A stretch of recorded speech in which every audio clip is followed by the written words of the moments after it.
Episode kali ini diawali dengan Jang Shin-yu yang sedang ada di rumah dan Nayeon menelponnya untuk menjemputnya.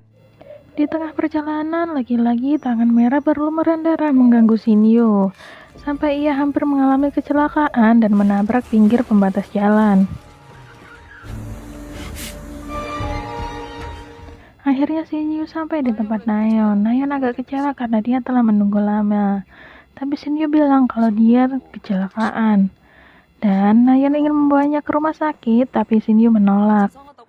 Terjadi sedikit perdebatan karena Nayeon meminta kepastian dan Shin-yu malah menyuruh dia untuk menunggu sebentar. Di tempat lain, Lee Hong Jo yang sudah menyelesaikan ramuan cintanya, esoknya langsung beraksi dengan menaruh minuman itu pada gelas Kwon Jae-kyung saat akan rapat. Lee Hong Jo mengamatinya dari balik pintu, tapi tiba-tiba Pak Gong menelpon, sehingga dia tidak tahu apakah Kwon Jae-kyung meminumnya atau tidak. 알겠습니다. 하신 거야 뭐야? Sampai di meja kerjanya, Hong Jo dimarahi oleh Pak Gong karena bunga-bunga yang ditata di pinggir jalan ditabrak oleh seseorang. Hong Jo pun langsung menemui Shin-yu sebagai penasihat hukum di balai kota. Dia bilang bahwa ada pengemudi gila yang menabrak pot di pinggir jalan. Tapi Shin-yu mengaku bahwa dialah yang menabraknya dan akan mengganti kerugiannya.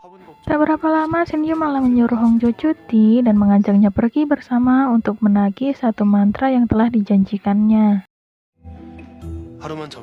Hong Jo pun langsung minta izin cuti pada Pak Gong, tapi entah mengapa Pak Gong dengan mudah memberikannya. Hong Jo pun bersiap-siap membawa koper untuk bepergian. Shin-yu yang sedang melihat-lihat buku mantra tahu bahwa ada satu buku mantra yang hilang, yaitu mantra cinta. Setelah didesak, akhirnya Hong Jo mengaku bahwa dia telah memakai mantra itu.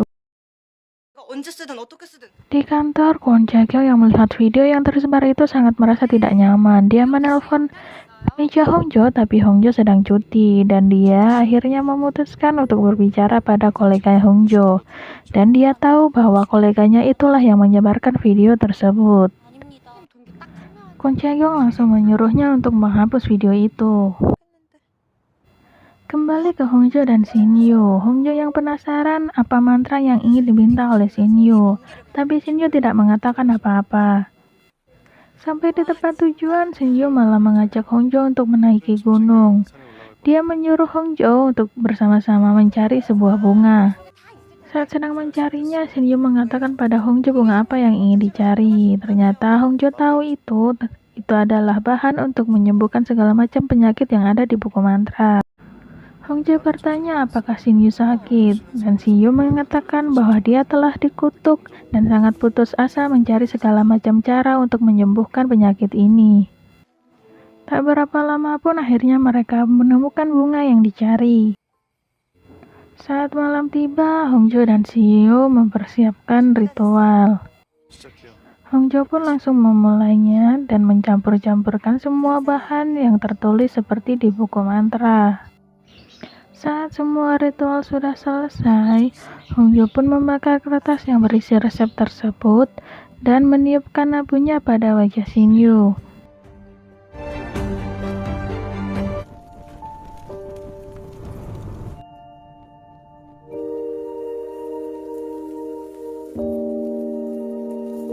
Hong Jo bertanya bagaimana keadaannya, tapi entah mengapa jantung Shin-yu malah berdebar-debar.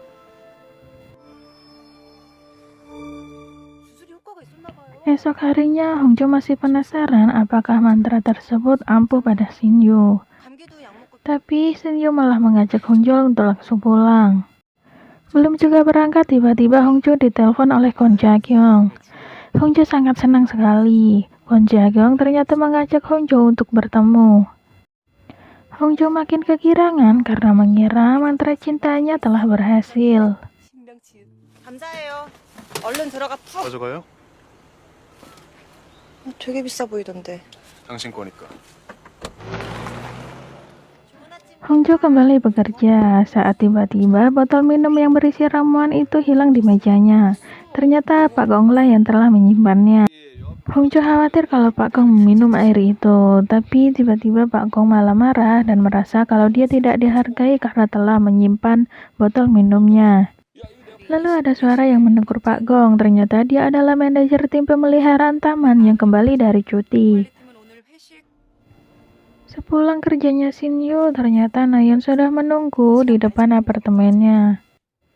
Dia langsung membongkar barang-barang yang dibawanya karena Shinyu tinggal sendiri dan Nayeon merasa dia bisa kesini kapan saja. Tapi Shinyu malah berkata pada Nayeon untuk berhenti.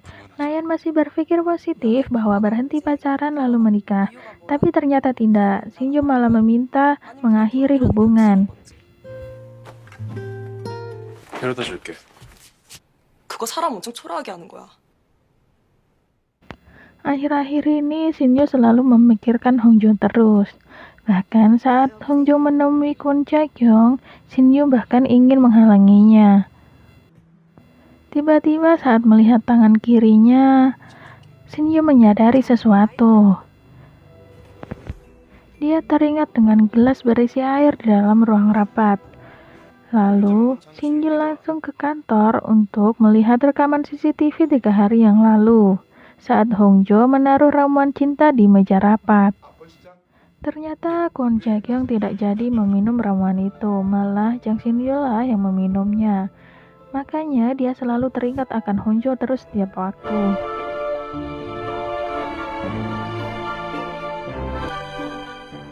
Shinyu pun pergi ke rumah Hongjo. Ternyata Hongjo baru saja pulang dari bertemu dengan Kwon Jae-kyung. Dan Shinyu pun berkata bahwa mustahil mantra cinta itu akan berhasil. Kwon Jae-kyung memang menyukai Hongjo, tapi dia pun juga menyukai Hongjo.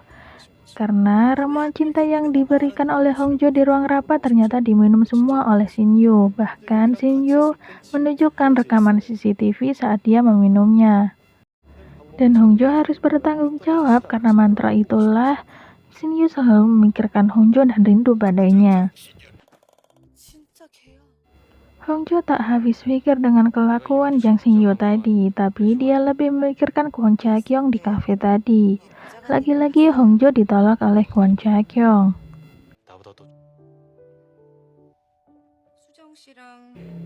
Kembali ke tempat kerja saat mengevaluasi pembagian tugas, ternyata tugas Hongjo sangat banyak dan manajer berkata apakah Pak Gong merundungnya, tapi Hongjo berkata tidak terjadi apa-apa. Lalu Jang Shinyu datang dengan membawa kopi dan meminta maaf pada semuanya dan mengaku dialah pelaku yang merusak pot gantung yang ada di pinggir jalan. Shinyu juga berkata bahwa Hongjo sebenarnya dirundung dan takut karena kesalahannya Hongjo makin dirundung dan semua orang pun terdiam. Hongjo pun ingin marah pada Shinyu, tapi Shinyu pun sangat heran kenapa dia melakukan semua itu. Pikiran dan tubuhnya serasa tidak sinkron. Pikirannya menolak untuk bertemu dengan Hongjo, tapi tubuhnya selalu ingin dekat dengannya, bahkan mengembalinya dengan kata-kata cinta. Di tempat lain, Nayeon bertemu dengan ayahnya Shinyu. Ayah Shinyu berkata bahwa dia sakit dan tidak benar-benar ingin putus dengan Nayeon. Nayeon pun diminta untuk selalu mendampingi Shinyu. Sampai di rumah sepulang kerja, Hongjo bertemu dengan pemilik rumah yang sangat dia rindukan. Pemilik rumah itu berkata bahwa rumahnya di lantai 1 akan disewakan pada orang. Kembali ke Shinyu yang selalu memimpikan seorang gadis dan itu sudah terjadi berkali-kali.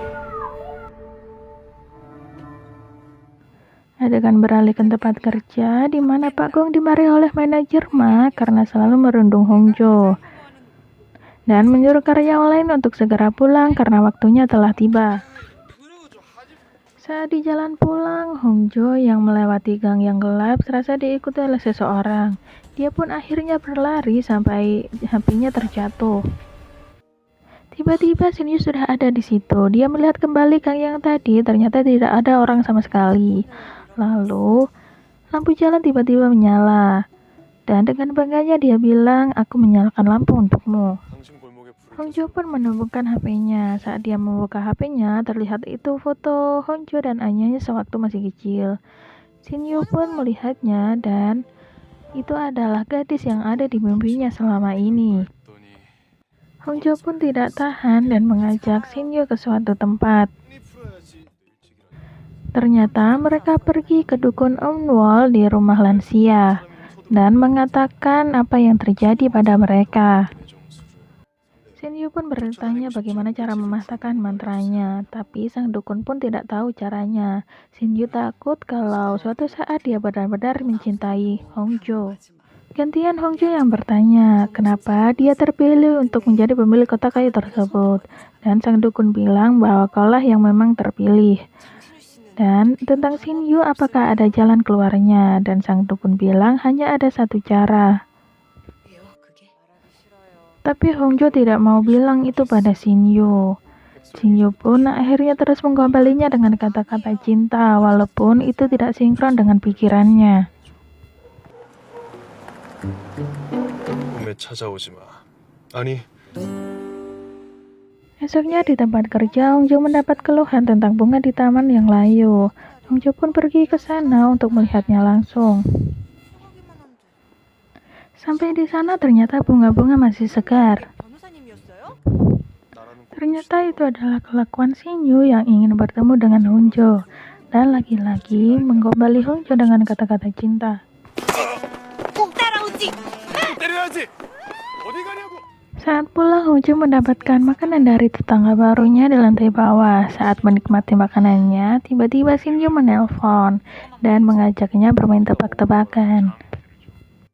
Akhirnya Hongjo memberikan sebuah tebakan dan menyuruh Shinju untuk menjawabnya. Kalau tidak, Shinju harus pergi dari hidupnya. Shinju yang sedang menginap di rumah orang tuanya bahkan sampai bertanya pada mereka. Hongjo ke bawah membalas pesan dari tetangga barunya. Tiba-tiba ada seseorang muncul dan dengan refleks Hongjo bersembunyi. Ternyata dia adalah Kwon Jae-kyung. Ternyata Kwon Jae-kyung adalah tetangga baru Hongjo. Itu membuat Hongjo kegirangan dan juga sangat senang. Shinju masih tidak menyerah dengan teka-teki Hongjo sampai dia bertanya pada koleganya yang dulu. Pagi yang cerah, Hongjo keluar rumah dengan gembira. Ternyata di depan pintu Shinju sudah ada di sana dan kembali menggombalinya dengan kata-kata cinta. Shinju mengikutinya dan kembali mendesak Hongjo agar bisa mematahkan mantranya. Karena tubuhnya benar-benar sudah tidak bisa dikontrol lagi. Ternyata Hongjo pergi menuju pantai. Dia pergi ke sana untuk mendoakan ayahnya yang telah meninggal. Shinju pun hanya melihatnya dari kejauhan.